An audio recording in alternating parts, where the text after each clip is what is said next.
This is Out of the Box with your host, Jonathan Clark. Out of the Box, Sunday nights at 9 on Q1043. All right, welcome back, Jonathan Clark. We're in the studio with the guitarist of the Foo Fighters, also other bands he's been in, Dead Peasants, No Use for a Name, Me First and the Gimme Gimmes. He's got a new solo album called Hard Lessons. And even cooler, he's got his own podcast called the Walking the Floor podcast. All the info, ChrisShiflettMusic.com. Chris, how are you, man? Good. Did I cover it all there? I got it all? Yeah, that was pretty much the full wind-up, yeah. I want to get to the new album in a second, but your podcast is great. Oh, thank you. And I'm wondering, number one, how long have you been doing it? I've been doing it for a while. I started doing it around the time that I put out that Dead Peasants record that was like a covers record, All Hat and No Cattle, which was I think around the middle of 2013. Okay, like yeah. that. Yeah, so I started then. It was really like when I first started, I mean, not to suggest that I know what I'm doing now, but I really didn't know what I was doing at that point. You know, I was just kind of winging it. Well, I listened to the Robbie Robertson one. Cool. You did your research. Oh, right on. I'm just wondering, what's it like to sort of flip the mic, flip the script? Normally you're being interviewed, but in this case, you're the interviewer. Yeah, it's a trip. I had never really done that before I started, so I had to learn some, learn on the job a little bit, to not talk over people's answers and all that sort of stuff that, took a while to kind of figure out. But I found that I love doing the interviews. It's so fun. Right. Especially because like my podcast is like, it's just sort of long form, casual Well, that's what's conversation. great about You know it. what I mean? Like it's not like there's no rush to sort of, like most interviews you do, you sort of get, we got 5 minutes or 10 whatever. 10 minutes, got to go to Yeah, commercials, then song. I always tell people when I'm booking like through their publicist or whatever, I'm just like, we can talk as long as they feel like talking.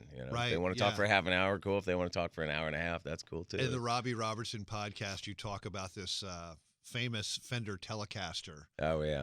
That was, I guess Bob Dylan owned it for a while, and somehow Robbie Robertson ended up with it for a long time. Was it a Tele or a Strat? Well, it was a Strat, and then at first, Robbie was telling Bob, that Strat goes out of tune a lot. You should get a Telecaster. Ah, okay. Got him a Telecaster, played it for years on the road and all that stuff, and then he gave it to Robbie, I guess. Ah. And then Robbie stripped all the paint off. Yeah. And messed around with the, hot rodded it and this and that, and it just sat around. Now his son has it or something like that. But I'm a guitar guy, so I just love that stuff.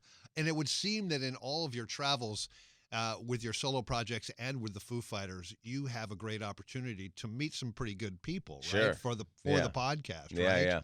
I should be more disciplined with that because there are so many times that we're playing festivals or doing whatever on the road, and you wind up having a bunch of time sitting around backstage or like just waiting to play. Just waiting to play and chatting with people that would be great to interview, and I always bring a little like travel podcasting kit, right? But I never like, I don't know, I need to be more disciplined. Well, I've done a bit of that on the road, but not enough. I should take more advantage. We have a big European tour coming up, so maybe you can do some more on the road, right? Yeah.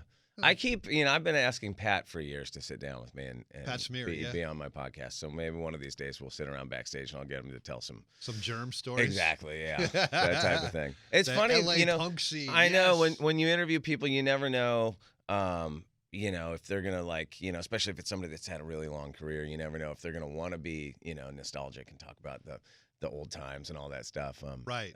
Sometimes they do, sometimes they don't. Like when I interviewed, I was lucky enough to interview Merle Haggard, like not that long before he passed away. Wow. And I just went in there like, I'd heard he was, he has a rep as being kind of a hard, tough interview and crusty. And, you know what I mean? And he couldn't have been, more gracious and just amazing to talk to. And he was like willing to go there. I was like asking him like, what kind of amps were you guys using? And what, all the sort of like, gear nerd stuff. And, he was cool. He talked about it. His name is Chris Shiflett. He's got a new solo album called Hard Lessons.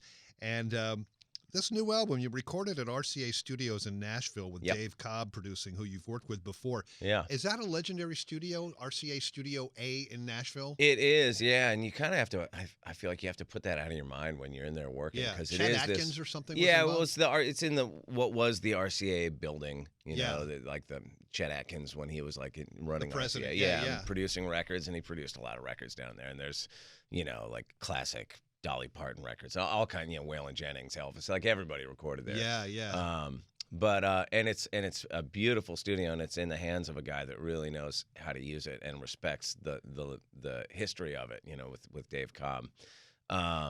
But when you're in there, like, you know, working on my dumb little songs, like, you just got to put that out of your mind. Right, you know? yeah. Like, this is never going to be as never going to be as good as Jolene or whatever, you know? Right, yeah.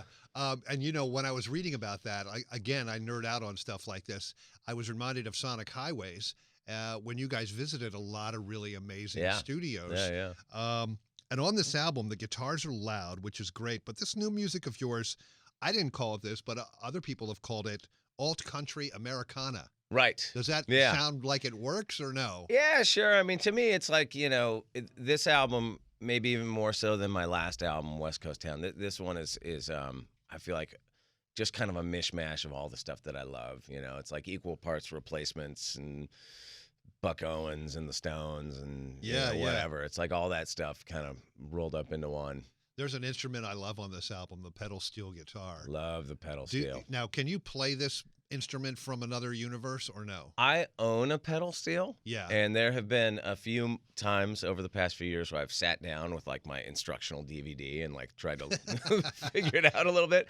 But that is a monster of an instrument, and which is why most of those folks that are really good at it are a little nuts. Yeah, you know, because they had to like sit in a dark room somewhere for 20 years to figure the thing out. So yeah, I have not committed the time, and in all likelihood probably never will. But it is fun to mess around with. And there's a couple of those Zeppelin songs where Jimmy Page is playing pedal steel, and you know he doesn't really know how to play it. Is he playing pedal steel, or is he playing? I know he had a B bender, which a B bender maybe that's what it emulates like some pedal steel moves. I think that's what he was doing. I don't know. I mean, he might have had a pedal. There's steel. There's a few songs where it sounds like a pedal steel. Yeah. Well, do you know about the B bender? I've heard, yes. Yeah. I mean, I was actually I just played on the Grand Ole Opry a week or two ago for the first time ever. Is that the Ryman? It's not at the Ryman now. It's at Opryland, but they've actually cut out the middle of the stage from the Opry and moved it over there. So when you're doing it, you're standing on like the floorboards that Hank Williams stood on or whatever, you know. But there was a guitar player there that had a guitar that was not only a B bender, it was a G bender. It was both. I couldn't wrap my head around it. It was crazy. It had like a thing that you like connect to your belt loop, and that does one of them, and then you got to go this way for this thing, and that those things are nuts. The other players on this album, are these all sort of Nashville AllStars? They're they're sort of like the guys and gals that Cobb works with a lot. It's most of the same people that played on my last record, with a couple exceptions. Robbie Turner, who played pedal steel on my last record, was not available when we recorded, so it's Paul Franklin playing steel on this one, who's like, you know, tours with Vince Gill and has done a gazillion sessions, has played on everything, you know? But like then like Chris Powell and Brian Allen and Christian Rogers, all those folks, Mike Webb, they're all people that Cobb uses on a lot of this stuff. Nashville, Tennessee, where your waiter's probably a better guitar player than you. That's 100% correct. Isn't that amazing? It is a deep talent pool out there, and it makes us West Coasters feel very lazy and unaccomplished. The lyrics on the album, they tell a story for sure, in songs like Liar's Word, Welcome to Your First Heartache, The Hardest Lessons, The One You Go Home To. Talk about that a little bit more. Where do these lyrics come from? I was writing a lot to get ready to make this record when I was touring. It's funny, I didn't really think about it until kind of recently that I've always written songs that are sort of like looking back, you know? Most songs I've written are about 20, 30 years ago or something. And this album has a lot more songs about the kind of present moment. Yeah. And I don't know why. I mean, there's no logic to it. Like, that's just how they came out, you know? They kind of have a country song sort of to them lyrically. I think, like, it's like, I don't make like anything close to like pure country music or anything, but one of the biggest influences I think that country music has had on my songwriting is the idea of like songs kind of telling a story. Yeah. Instead of just, I think a lot of like songs that I wrote in the past were a little more just kind of like poetic ramblings or what what I mean? I don't know. Right. And like nowadays when I sit down to write a song, I really try to kind of think about like, where is this going and what's the point? Right, yeah. What am I trying to say here? Who are your favorite, like, legendary country artists? You can give me, like, a couple. I mean, I love Buck Owens. I love Merle Haggard.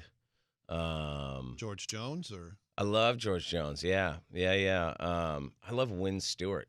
Mm-hmm. Yeah, Wynn Stewart. And then guys like Dwight Yoakam. I mean, Dwight Yoakam to me is kind of the reigning king of West Coast country. Right. Yeah.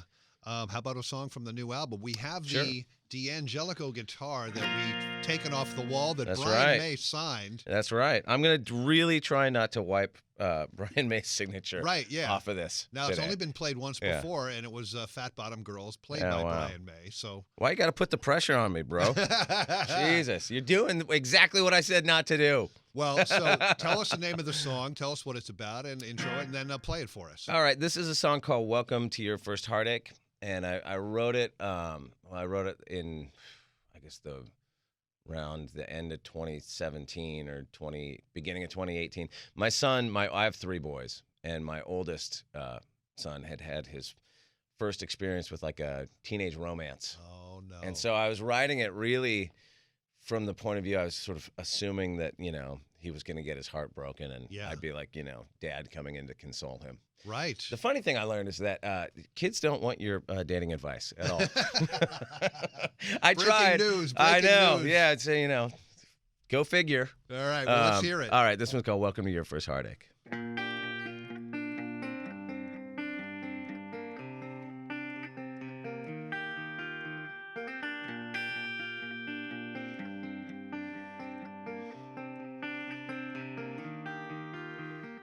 I know what you're feeling.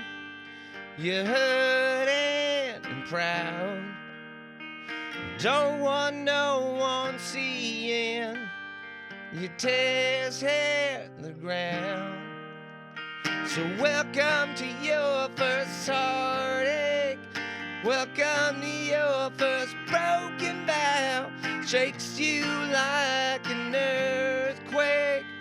Welcome to your first heartache.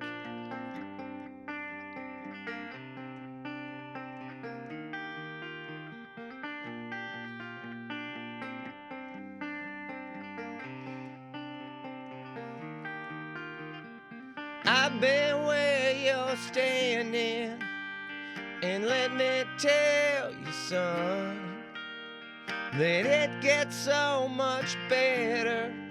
It's just part of growing up. So welcome to your first heartache. Welcome to your first broken vow. Shakes you like an earthquake. Welcome to your first heartache.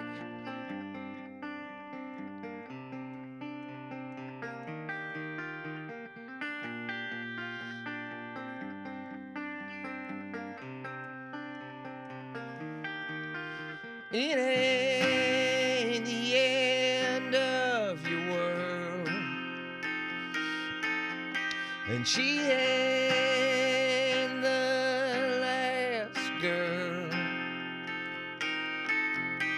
So welcome to your first heartache. Welcome to your first broken vow. Shakes you like an earthquake. Welcome to your first heartache. Welcome to your first heartache. Welcome to your first heartache.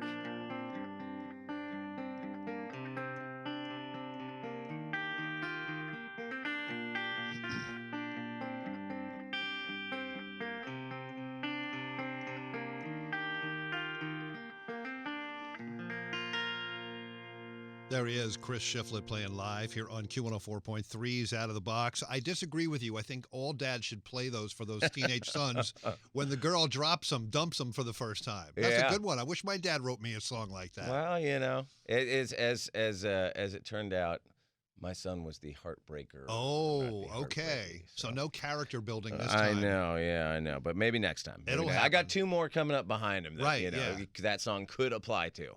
It'll happen, I'm sure. I'm sure. Anyway, the new album's called Hard Lessons. Chris, also the host of the Walking the Floor podcast. We highly recommend you checking that out. And all the info on ChrisShiflettMusic.com. Big Foo Fighters tour coming up, right? Europe and where else? We just did a week of shows around the States, and then we're heading over to Europe in the middle of June. Right. For a couple of weeks, and then we head back over to Europe again in August for a couple of weeks as well. Right, yeah. And Boy, it never stops. No rest for the weary, I guess, right? We've been on a little bit of a rest. I mean, I haven't personally been on a rest because we finished the Foo Fighter tour, and I got in a van and started driving around America playing little acoustic shows and going on tour and stuff. But so yeah, I'm a little frazzled, but it's funny after being like back in I mean, I've always done van tours on the side, during the downtime and stuff. So it's not like it's a mystery what that is, but it is funny. Like, you do a couple 13-hour drives and you're like, oh man, I can't wait to be back in Foo Fighter land. It's a different sort of vibe, right? To put it lightly. It's a little more comfortable. Yeah, absolutely. Has there been any recording of new music with those guys or no? Nope, nothing yet. Nothing yet. Nothing yet. But we've got all these shows, so we're staying busy. Right, absolutely.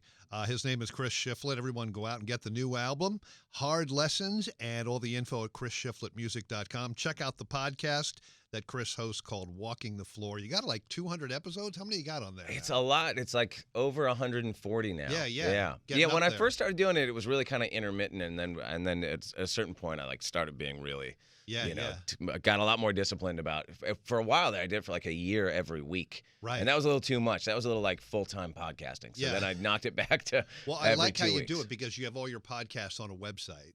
And you can just click on the one you want to listen to. It's fantastic. Boom. Yeah, and it's up in like Spotify and the iTunes store, all the places you would expect it to be. Yeah. Hey, Chris, thanks a lot. The record sounds great. Thank you so much. Thanks for having me, man.